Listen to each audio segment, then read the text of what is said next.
Welcome to S Education.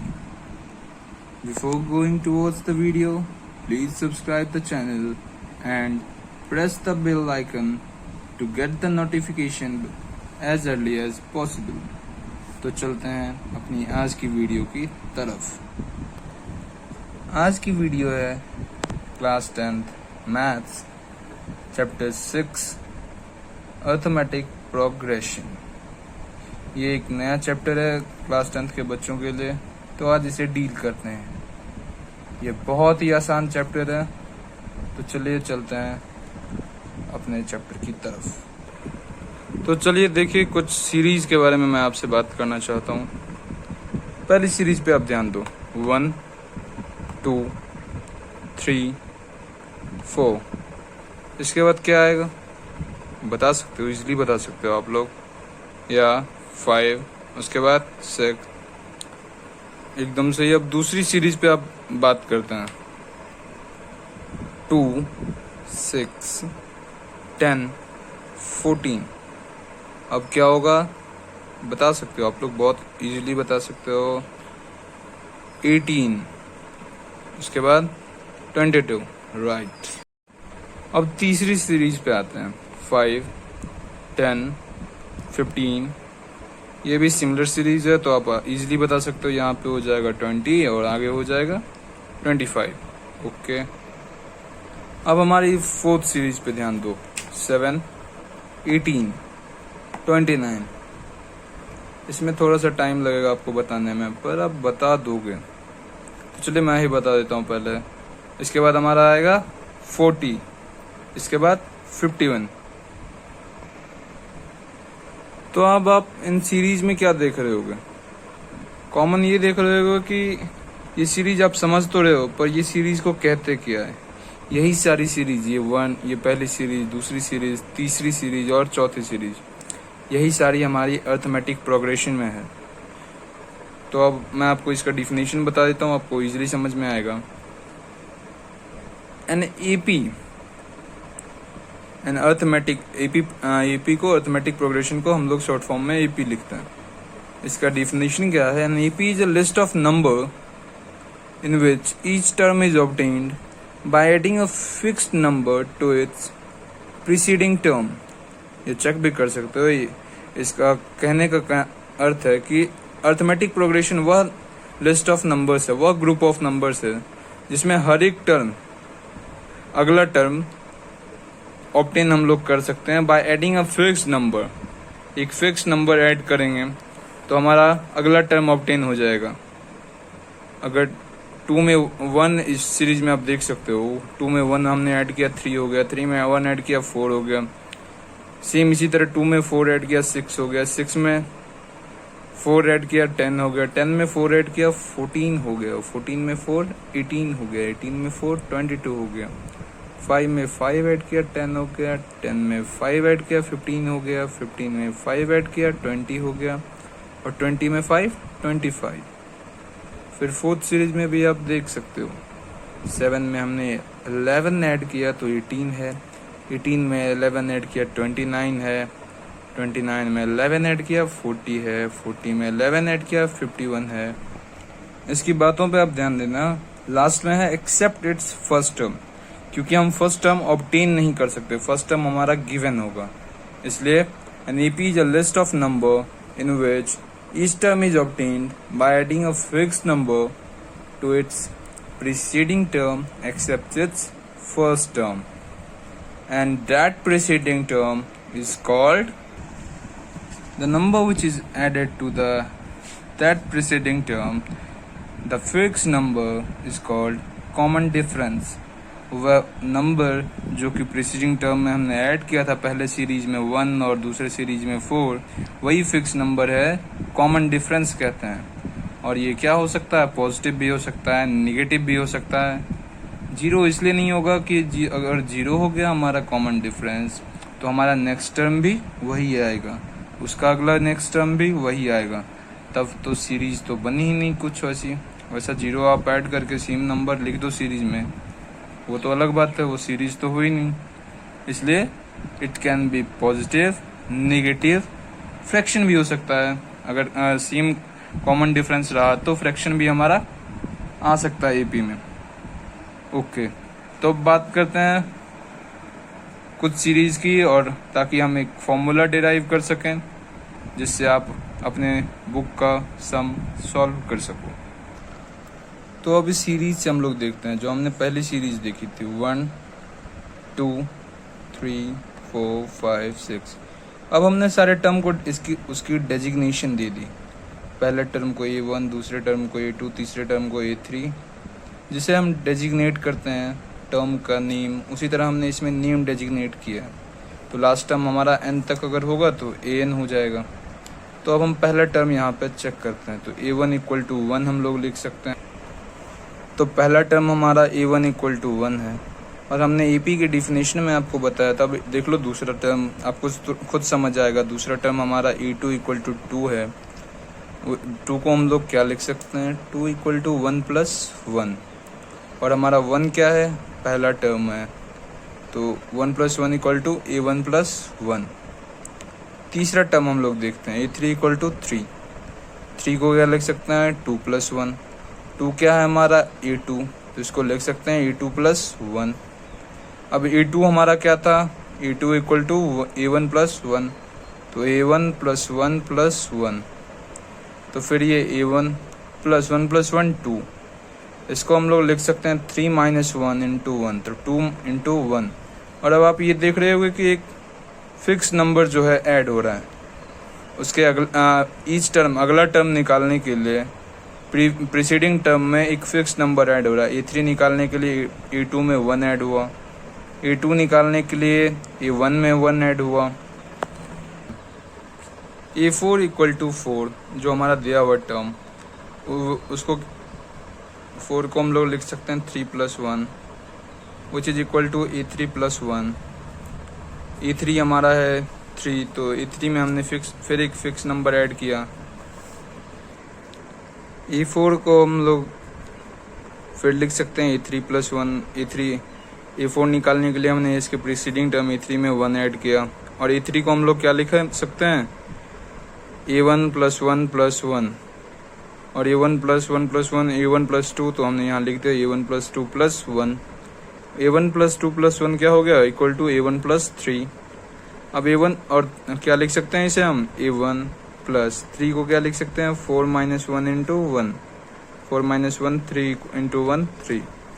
तो अभी आप देख रहे हो नंबर, तो एक अगला टर्म निकालने के लिए हम उसके प्रीसीडिंग टर्म में 1 ऐड कर रहे हैं। तो ये सारे नंबर ये सीरीज किस में हो गई है, AP में है, क्योंकि हमारा AP का डिफिनेशन भी यही है कि an AP is a list of number or a group of numbers in which each term is obtained by adding a fixed number to its preceding term except the first term। First term क्यों, क्योंकि first term हमें given होता है, और जो fix number हम add करते हैं उसे हम कॉमन डिफरेंस कहते हैं। अब देख लो इसी सिमिलरली ये सीरीज इसी तरह चलती रहेगी, और उस प्रीसीडिंग टर्म को हम लोग डिनोट करते हैं D से। कॉमन डिफरेंस को जो का डिनोशन होता है वो D से होता है, तो कॉमन डिफरेंस का डिनोशन D से होता है। तो अब आप देख सकते हो सिमिलरली ये सीरीज जो चल रही है उसका nth टर्म क्या होगा, an, जो लास्ट टर्म है हमारी सीरीज का, उसका वैल्यू क्या होगा, an इक्वल टू, जैसे इसमें इसका प्रीवियस टर्म में हमने 1 ऐड किया, प्रीसीडिंग टर्म में एक फिक्स नंबर ऐड करना था D, जो कि इसका कॉमन डिफरेंस है सीरीज का, और इस सीरीज का कॉमन डिफरेंस है 1, क्योंकि हम देख रहे हैं a2 2 है, और इसका वैल्यू क्या है 1 प्लस 1 a1 प्लस 1, a3 3 है, a2 प्लस 1, तो मीन्स इसका फिक्स जो नंबर जो ऐड हो रहा है नेक्स्ट टर्म निकालने के लिए वो 1 है, तो कॉमन डिफरेंस क्या हो गई इस सीरीज की, 1 हो गई। तो इसी तरह a1 को हम लोग क्या लिख सकते हैं, a, इसका प्रीसीडिंग टर्म क्या होगा, an माइनस 1 प्लस 1, वो फिक्स नंबर, और इसको हम लोग क्या लिख सकते हैं फिर a1 plus n minus 1 into 1, इस फॉर्म में। ये जो फॉर्म आप लास्ट में देख रहे होगे हर जगह, उसी फॉर्म में हम इसे लिख सकते हैं a1 plus n minus 1 into 1। तो अब आप देख रहे होगे कि an इक्वल टू, मैंने आपको बताया था a1 equal to a1 plus n minus 1 into 1।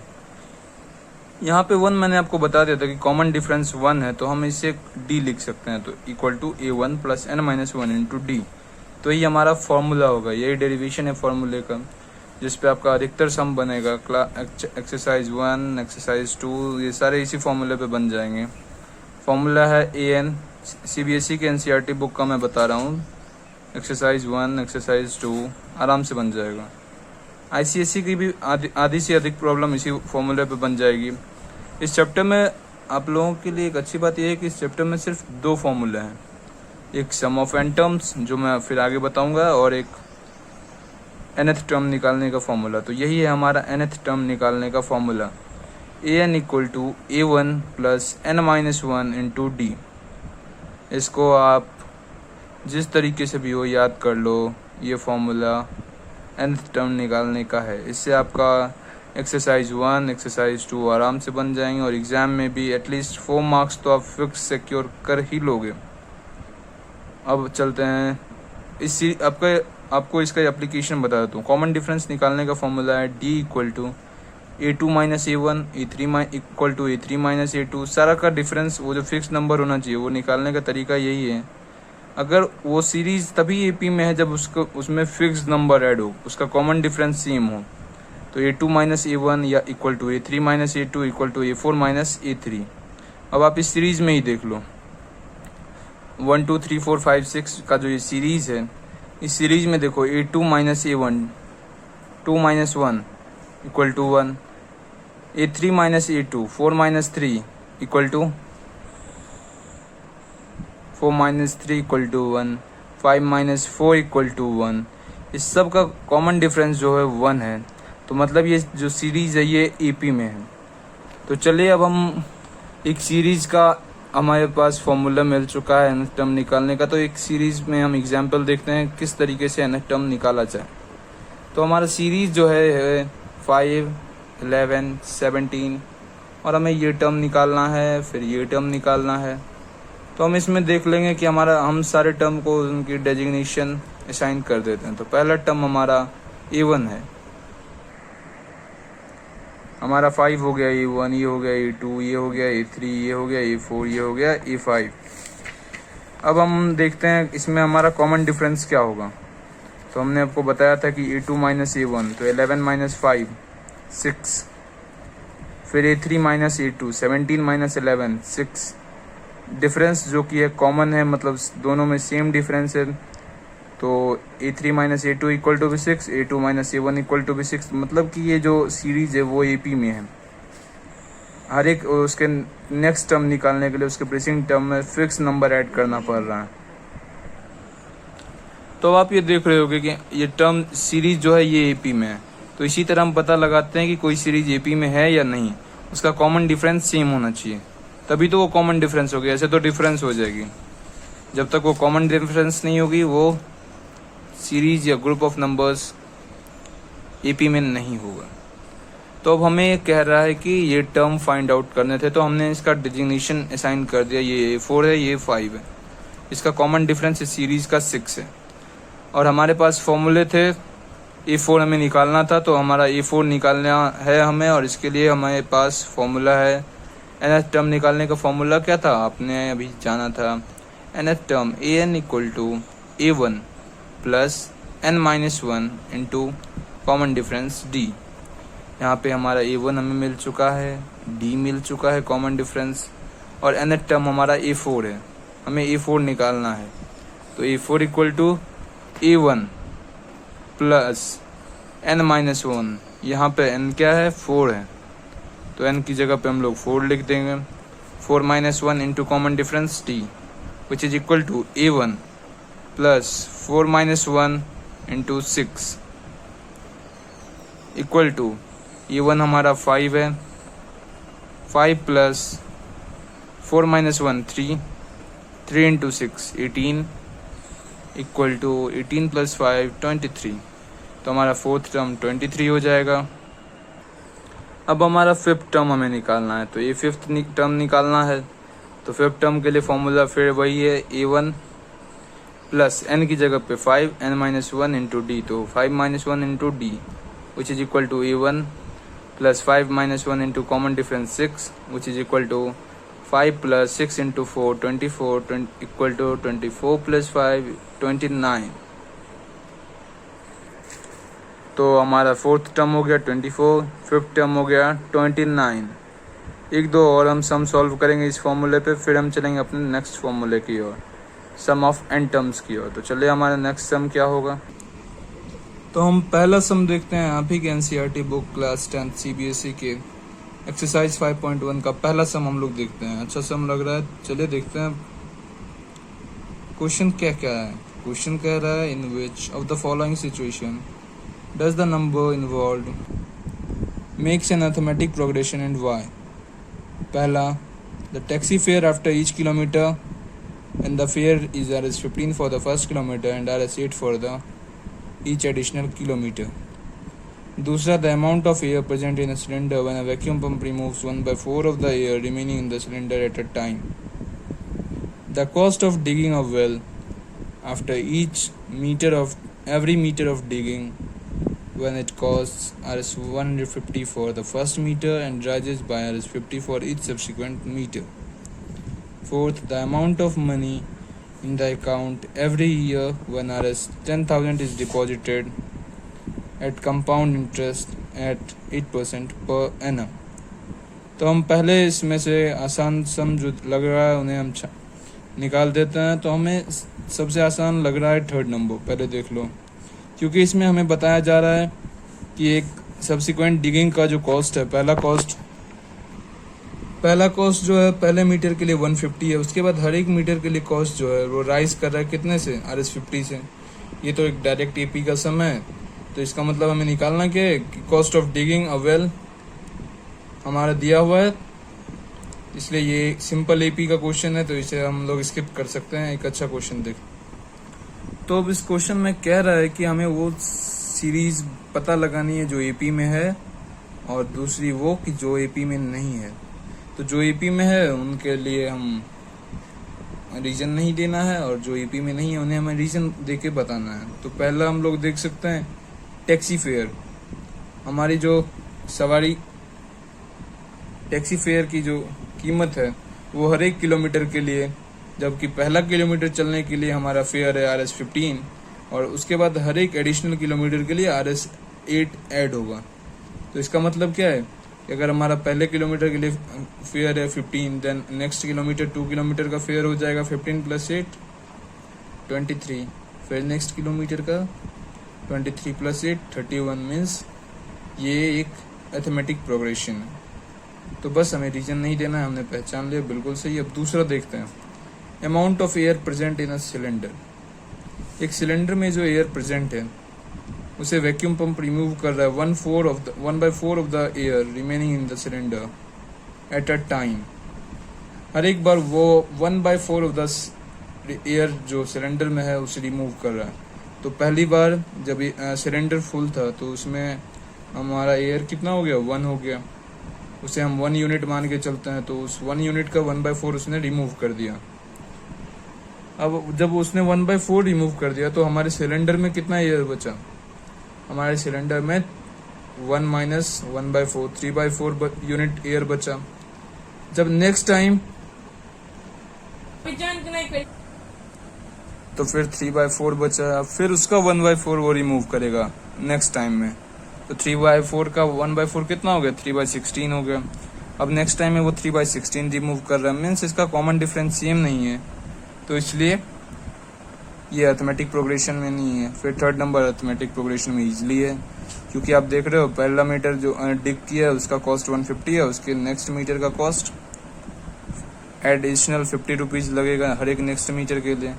Fourth number फिर उसी तरीके से. तो हमारा फोर्थ जो है वो भी हमारा ईपी में नहीं है, क्योंकि हर एक बार 10,000 का जो कंपाउंड इंटरेस्ट है 8% पर एनम से हर एक ईयर सेम रह जाएगा. तो मतलब कि एक सीरीज तो बन नहीं रही है, इसलिए वो भी एपी में नहीं है. वीडियो काफ़ी लंबी हो गई है आप लोगों के लिए. तो हमारा जो नेक्स्ट फॉर्मूले का वीडियो होगा सम ऑफ n टर्म्स का, उसका derivation as well as video हमारा नेक्स्ट वीडियो होगा उसी पर. तो आप नेक्स्ट वीडियो उसकी देख लेना. तब तक के लिए बाय. Take care.